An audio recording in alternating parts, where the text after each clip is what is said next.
Hey everybody, what is going on? Hexalex here. Got another Master Duel video for you. Updated Adventure Synchron build, now featuring the unaffected by any card effects junk speeder combo line. And not only that, we took this build on a 9-game win streak straight up to Master 1. As you're probably seeing the thumbnail, I'm pretty sure that's going to be the shot there. I did get a 9-game win streak right up to my Master 1 rank up game. Unfortunately, I did lose it, which was a bit of a bummer, but then I just won the next 2 in a row and sailed right on into M1. I think overall my win rate, according to Untapped, during my climb from Master 3 up to Master 1, using this build, was roughly 68 and some change, pretty much 70%. And not only that, I won 5 going second games in a row, and more going second games in addition to that. I also won 3 games against Sun, 2 of which were some of those going second games while playing this build. So suffice it to say, I am thoroughly impressed with Adventure Synchron. I think this deck is incredibly powerful, and while it seems like it might be on the surface one of those explosive combo decks that really just wants to go off turn 1, and it is that, it does also have a lot of staying power going second. Mostly thanks to Black Rose Dragon. This card is honestly just fantastic, especially if you open Reborn Tengu plus a way to get to the Revolution Synchron in hand, either that or tuning. You can lead your play with a Black Rose Dragon. The Reborn Tengu is a mandatory effect, so it'll always be Chain Link 1, and then the Black Rose Dragon will be Chain Link 2, right? So you blow up the whole board, you still end on a level 4 body in the Reborn Tengu, and all you need from there is a way to go into Jet Synchron. We have added more ways to do that in this build, by the way. I've added 2 bonfires as well as a poplar for some additional means of getting into Jet Synchron. Bonfire, of course, being a way to do so without the normal summon. Now, I have had some people ask in the comments of the last video, why are we not playing the Synchro Overtake? Well, pretty simple, honestly. I really don't want to devote an extra deck slot to Jet Warrior. To be fair, even if I did, it wouldn't be that big of a deal. Shen in particular, I have not summoned to this card once. However, I will say, every other card in this extra deck I have actually summoned to multiple times. So I think Shen is the flex spot, but I also really like having... No, you know what? I did actually summon Shen one of the games. I used it to go into Crimson Dragon alongside Revolution Synchron. So never mind, I have actually summoned every single one of these cards. The Shen is the only one I've only used once. Everything else has come up multiple times, including the Dawn Dragster as well. So, though to be fair, this is also a pretty open slot, but it's also not hard to end on this card, making it an additional negate for your end board. Speaking of the end board, we are still rocking the triple hand rip and ending on multiple negates going into the opponent's turn if we go off uninterrupted on turn 1. I'm going to show you the main kind of combo line that I go for to again do an unaffected junk speeder into that combo line. But of course there are many ways to do it. If you're wondering how we get the junk speeder to be unaffected, by the way, we're simply making it with the Excel Synchro Stardust second effect, right? Because it says, you tribute this card, special summon 1 Stardust Dragon from your extra deck, then immediately after this effect resolves, synchro summon using monsters you control as material.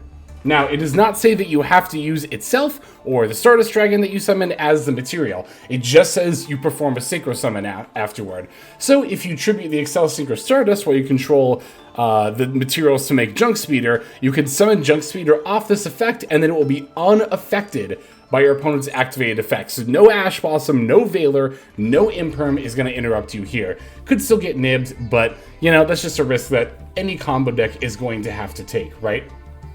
What else is new as far as like the other, because we were on a 40 card build before. 3 of the cards that we have added are Bonfire and Poplar. Small Worlds, I talked about that in the last video about how important this would be to add in this deck, and indeed the Small Worlds have been very helpful. Oh yeah, we also added Siphon Gear Gamma and Driver. Very nice hand trap to have here. I like it more than just running 3 Imperm because it's another way to stop Max C, which is going to be one of the most brutal hand traps against a deck like this. and it'll also provide more Synchron materials if you are able to summon it during your turn. Also added a second Assault Synchron, because the line in particular I'm going to use is actually going to make use of dumping Assault Synchron off of Excel Synchron. However, again, there are so many different ways to play out the line in this deck that, although I will show an example, don't feel like you have to follow it to a T. In fact, when it comes to playing through Disruption, be it hand traps if you're going first or your opponent's board going second, you're not very often going to have the clear line directly to the triple hand rip and negates. You're often going to have to kind of like freestyle it, which is, I think, a lot of the fun of playing this build. So, yeah, as far as the extra deck goes, I think I point out the main difference already, which is I'm playing Shen Shen instead of Ravenous Crocodragon. You could play either. They're both about as good. If you don't have the Shen Shen, you don't want to spend the URs, then the Crocodragon, right? Yeah. This is also a very good substitute as well. That's the level 9 slot there. The one that's not Trishula, that is. That's the one that probably comes up the least, like I said. And then Dawn Dragster. I would consider these to be the flex spots of the deck. But I think everything else is pretty much mandatory. I mean, especially for a build like this. Including, again, Black Rose Dragon has come up multiple times. Very, very good card for going second. So, rather than just go ahead and do the deck breakdown, especially because we covered this deck already so recently, I'm actually just going to go straight into the combo line. We're going to show that off. Okay, so just like last time, I actually pre-recorded the combo line here, and I've kind of fast-forwarded already to the point where we have our pretty typical setup, right?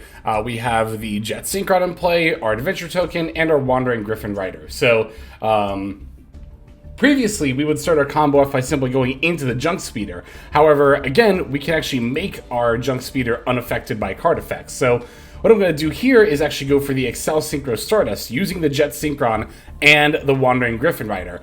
We're going to then throw the Excel Synchro Stardust right over here, and of course use the effect in order to bring back Jet Synchron. We're also going to use the Jet Synchron effect to add the Junk Servant. Do note that if you activate this search effect, you will not be able to special summon Jet Synchron from the graveyard off its own effect during this turn. However, that's fine. We want the level 4 non-tuner body more than the extra Jet Synchron as a tuner. So now we can go ahead and use the Excel Synchro Stardust F. Again, that's going to special summon the Stardust Dragon from our extra deck.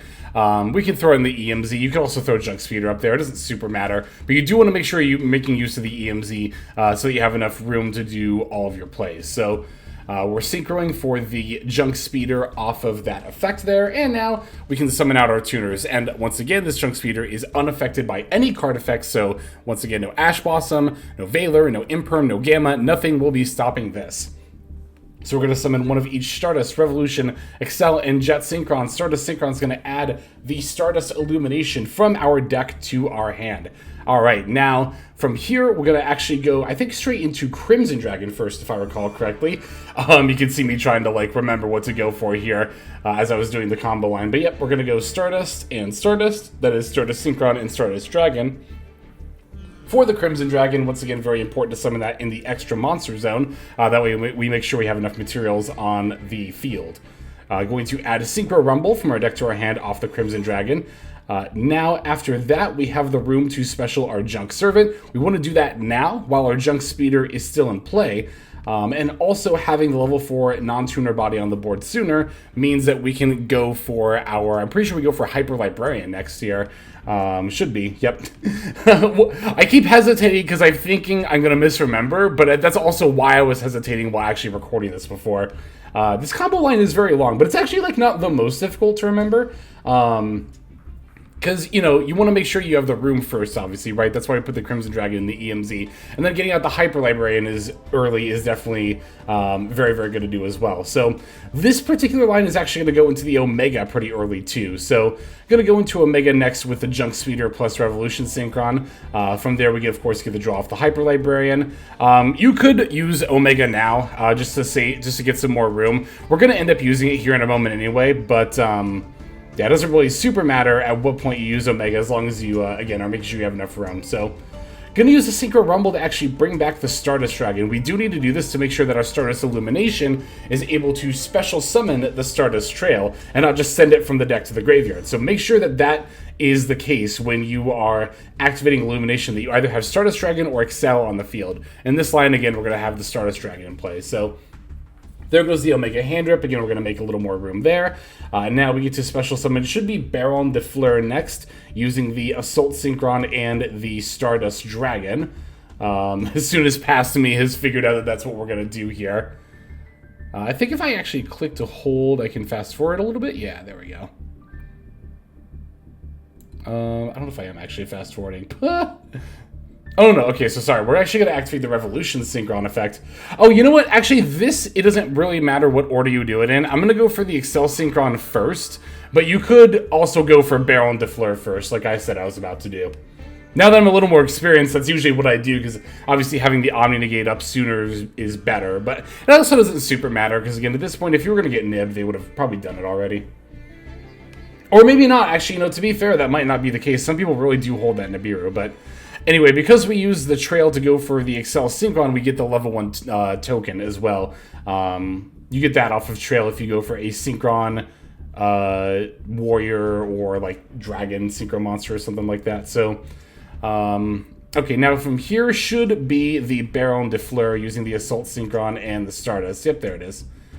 Again, we could have done this first, or we could have done it the way we did here and gone for the Excel first. It doesn't particularly matter.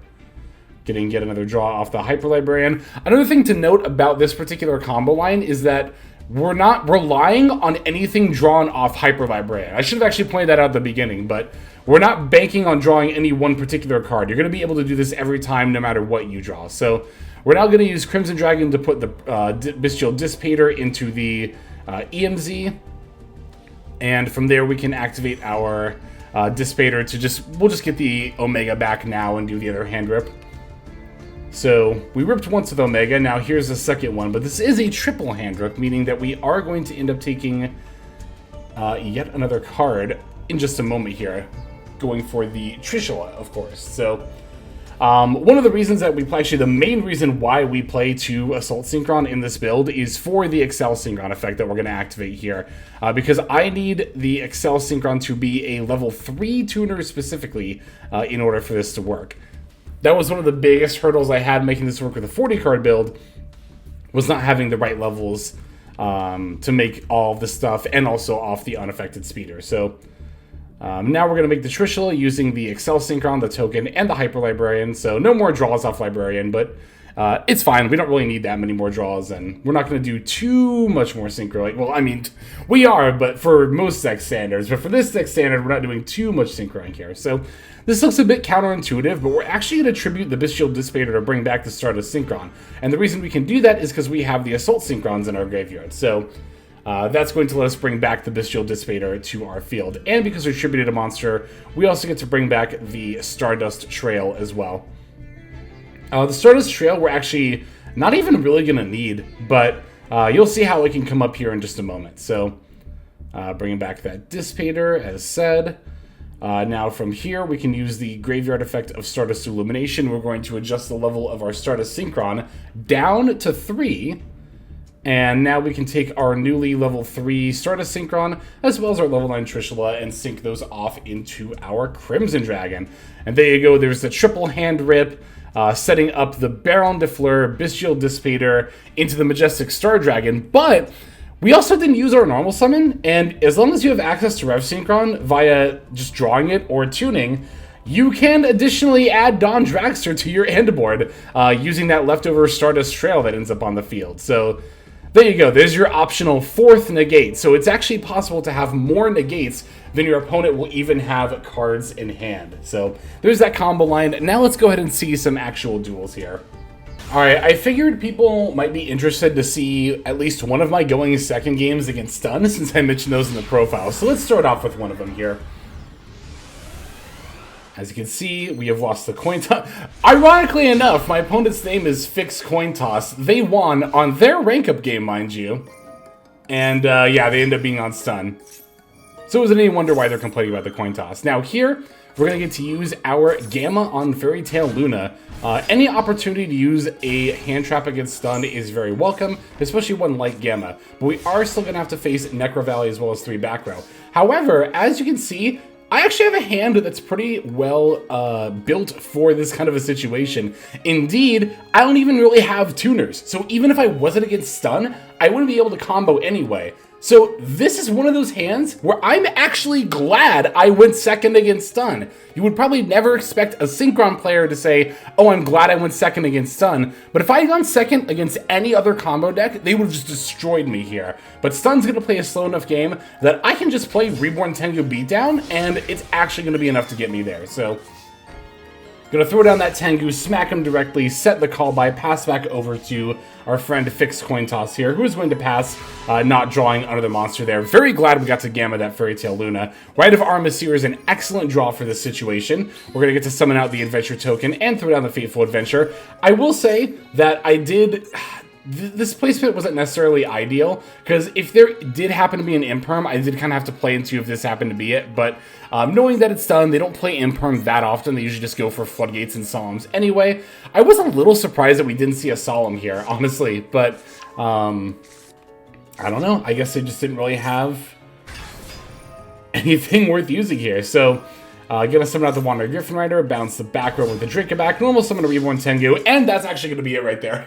Even if my opponent had some kind of a Mirror Force card, which we could actually look at their deck profile and see if they do, but that was kind of one of my suspicions because they didn't do it on just the Reborn Tengu. But even if they did have like a Mirror Force effect here, we actually still had lethal, like 34 or 2000. No, we would have actually been at like, I think 900 points off here, but actually, I'm just curious, like, what could these back rows have been?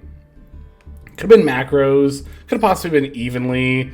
Maybe they didn't have a super poly target, although I did have multiple of the same attribute on the field. Who knows? Well, in any case, we were still able to get the W there against stun. Let's go and take a look at our next duel here. All right, how about Fire King Snake Eye next? I think this is another going second game, actually, against Fire King Snake Eye here. Yep, gonna be going second yet again.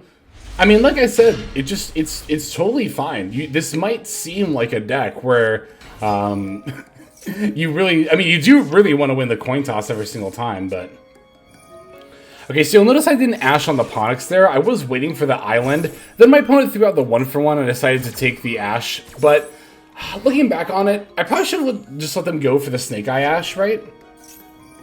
And just use the Ash Blossom on the Fire King Island. Because, I don't know, when it comes to Fire King Snake Eye, if I have to deal with one engine or the other, I actually think I might rather deal with the Snake Eye engine than the Fire King engine. Like, if they're only going to access one or the other. Because the Snake Eye engine is going to put up, like, Flamberge plus IP, but the Fire King engine is going to have so much, like, the Arvada for the negates, the Garunix for the pop, for the revive, and... Oh yeah, I was a little confused here. I was like, SP Little Knight, I think they might have misclicked and meant to click IP instead. And they accidentally clicked on SP. I think that's what happened there. Although, to be fair, I also don't know why they didn't Hita and take my Ash Blossom. That was also definitely something they could have done as well. But Promethean Princess Arvada is actually kind of a scarier end board than it might look. We also, again, do know that this face down is a Skyburn. We did search that off Ponix there. So, gonna lead with the Rite of Armistier, going for my token. They're actually gonna Skyburn straight away on the Arvada and the Adventure token. Garunix is gonna come back. Arvada effect is gonna bring back a Kieran as well. Alright, there's the Kieran. New Garunix brings itself back. I do get the Fateful Adventure search, and New Garunix is going to activate its effect as well. Looks like it's going to pop another Kieran from the deck there. I get to add the Draco back. Kieran's effect will bring back probably the Arvada. Oh, and then of course Ponix gets the special itself as well. I guess there's kind of no reason not to. Because like really the only search target they have left is the Fire King Sanctuary. So Arvada is back on the field for another negate there. I'm going to normal summon the Reborn Tengu and then sync it with the Rev Synchron that is in my hand. Going to try to go for the Black Rose here. I am fully expecting this to get negated by the Arvada, but we'll see what happens. So Reborn Tengu Chainlink 1 gets the mandatory effect. Black Rose Dragon Chainlink 2. Sure enough, it'll eat the Arvada negate as Chainlink 3. However, that's pretty much the last of my opponent's interactions. The Prom Princess, well no, now it's in the graveyard, never mind. So that is the one thing we're going to have to look out for here. So Rev Synchron, I'm going to bring it back as a 1. And then, honestly, as soon as they didn't Prom Princess on the level 1 Rev Synchron, I knew I was like, okay, I'm good. Because now I can summon Junk Speeder. And even if they Promethean Princess on Junk Speeder, that's fine, because that doesn't negate it, it just destroys it, right? And what are they going to do otherwise? Like, use it on one of my 4 tuners I'm about to bring out? I actually would have liked to have only brought out 3 if possible, and then also this Reborn Tengu, but you do have to summon as many as possible, so we do miss out on the Reborn Tengu body, but it's not that big of a deal. From here, I can immediately go Rev Synchron plus Black Rose Dragon into Baron de Fleur. Now I have a negate for their Prom Princess, and sure enough, that is going to get them to concede right then and there. So there you go. There is playing, rather than just a slow beatdown game against stun, that's actually comboing through a Fire King Snake Eye end board there, going into our pretty much a full combo line at that point. Full enough, at least, to deal with our opponent's board here. We still have some more games to show off, so let's see another one. Alright, so for variety's sake, let's wrap up this video here by watching a game against Centurion. I think this is actually yet another... No, okay, this one is actually a going first game. Right. Because I had 2 games against Centurion. One where I went... This one where I went first, another where I went second. The going second game wasn't that interesting, though. It was pretty much just me resolving Maxi and then conceding, so... But speaking of simple turns here, I'm just gonna kind of have to go for Poplar, set Callby, and then pass here. I don't really have plays off Poplar and Assault Synchron. It's, you know, one thing I do like about Poplar as well, though, I will say, over something like Synchro Overtake, right, is that I like that, words brain. Sometimes if you open Tuning plus Bonfire, and you don't have any other way to go into Junk Speeder, you could actually Tuning for the Stardust Synchron and then Bonfire to special the Poplar, right? And that's actually a way to Synchro into Junk Speeder. So that is another advantage it has over Synchro Overtake, is that having the Poplar does give you more routes to Junk Speeder. Also, the level 1 non-tuner body just in general comes up. This deck really is all about the non-tuners. You would think it would be about the tuners, but it's like Junk Speeder gives us like such easy access to those that the important question often ends up being, okay, I have all these tuners, what am I going to synchro them with, though, you know? So, alright, from here we get to go into our adventure setup. They are more than welcome to imperm this Wandering Griffin Rider. I do not care about that. Especially because I can go straight into the Baron de Fleur. This is actually a case where the level 1 non-tuner body of Poplar comes up very much, because now I can go into Baron de Fleur. Poplar is going to put itself into the spell Trap Zone. This Druid Storm is super bait. I'm not going to negate that with Baron. Poplar goes into the spell trap. I can then send it with OSS to pull out Jet Synchron. And then, look at that. Wouldn't you know, I have the ability to make a level 5 Synchro monster under an Omni negate. See, this is what I mean. Like, your lines are going to be very, very flexible a lot of the time, or they're going to need to be, because there are going to be a lot of different situations where you're going to be, you know, trying to go off, right? So here, I definitely decided to prioritize getting the, of course, Omni up first. And now we can use the Synchron to add the Illumination. From here, we're going to sync the Jet Synchron and the Junk Speeder to go for the Stardust Charge Warrior. Normally, I would try to keep the Junk Speeder on the field so I can special Junk Servant, but I don't think I actually used my normal here, because it's turn 3, right? Yeah, I haven't used my normal yet, so I can still summon this Junk Servant if I need it. Anyway, now that Excel's on the field, I can go for Stardust Trail. Jet Synchron and Trail are going to make the Hyper Librarian, and I think it's actually at this point where my opponent concedes, because they realize that not only am I about to pop off super hard, but of course I get to draw a million cards while doing it, because that's just what Synchron does. So there we go. I think we have time for one more duel here. Let's see one more before we finish off. Alright, our last opponent is going to be on Mathmech, and particularly it's Mathmech teching a card that I am quite fond of called 4 Mud Skipper. For those of you who have seen probably some of the more obscure videos I've posted, because that wouldn't get too many views, but I did play a 4 Mud Skipper based deck where we comboed off with like Scareclaw stuff and Springin stuff and Mathmech stuff. It was a good time. So the main thing that 4 Mud Skipper is good for is searching Parallel Exceed. Anyway, here, I actually want to talk about my opponent's opening line a little bit, because I thought it was very interesting. So what they decided to start off with here was Synapse Mining Pitch Sigma to add Diameter, which is a pretty sound idea, right? The idea being that, you know, they can now make the Almbertian with the Omni Negate, and if I have Valor or Imperm and use it on Diameter, they can still just bring back Sigma off its own effect and then just go for Almbertian anyway. However, I actually had like the one hand trap that really messes up this particular line, which is Gamma to not only negate but also destroy the diameter. As I said in my hand trap guide, Gamma is very good against Math Mech for this exact reason, that robbing them of that body by destroying it will often make their plays extremely awkward. So, again, I think my opponent actually played that very well. I don't think a lot of people, myself included, would think to add the diameter off the Signet mining there, but I think it was pretty sound reasoning. I mean, yeah, so from here, we're looking pretty good, right? I'm going to go for the Wanted here. Opponent actually Ash Blossoms it, which I was very surprised by. Because I don't think even against pure Snake Eye I would ever Ash Wanted. I don't think there's a single deck Wanted is in where I think it's the right Ash target. So I decided to Small World for Ash Blossom here, just in case they had Maxi, because they did get past priority, but it was for... Actually, it wasn't for a Droll because they didn't resolve the search there. Maybe they didn't get past priority. Either way, they are going to resolve the Droll, which unfortunately means I can't combo because I need the Water Enchantress search to be able to do that, right?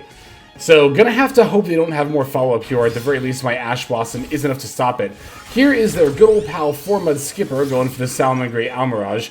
And they're going to go for the search here, and I'm just going to Ash Blossom it. Even though they can't Parallax Seed into Almirage's zone, I just didn't want to take a chance on them having something else. I didn't really know that that was going to work, let alone end the game, but sure enough, that did end up being enough there. So there we go. There's just a handful of my games from this climb with Adventure Synchron all the way up to Master 1. I do have some more games saved for the Adventure Synchron, but I'm going to post those over on Patreon. So if you're interested, feel free to go on over to Patreon and check out those exclusive games, as well as I post daily full-length content that doesn't go on the YouTube channel. So be sure to check that out. Anyway, that'll do it for this one. Let's just move now to our outro. Hey everybody, Hexlex here. Just want to give you a huge thanks for watching all the way to the very end of the video. Believe it or not, that is actually one of the best ways that you can support the channel, is by watching the videos in their entirety. But there are many ways in which you can support the channel if you are so interested. The names that you're seeing on screen here, I gotta give an extra special thanks to, because these are people who have chosen to either become a member on YouTube, which if you're interested you can do as well via the join button next to the subscribe button down there, or have signed up over on Patreon and become members there. Link to that is going to be in the description below. Without the support that is being offered by, again, all the people that you're seeing on screen right here, I would not be able to take the time to dedicate to uploading daily YouTube videos. So thank you so very much. But there are also other ways you can support as well. Again, link to the description below. If you like my deck tracker that you'll see in a lot of my videos, the Untapped Companion, you can download that for free, and if you use my affiliate link down there, then that also goes a long way towards supporting the channel. That's, again, free. So is subscribing here on YouTube. That's also free and a huge way to support. You can also check out Twitch, once again linked in the description below. Following and subscribing over there will not only support as well, but also give you notifications of when I go live if you want to catch some of the live streams.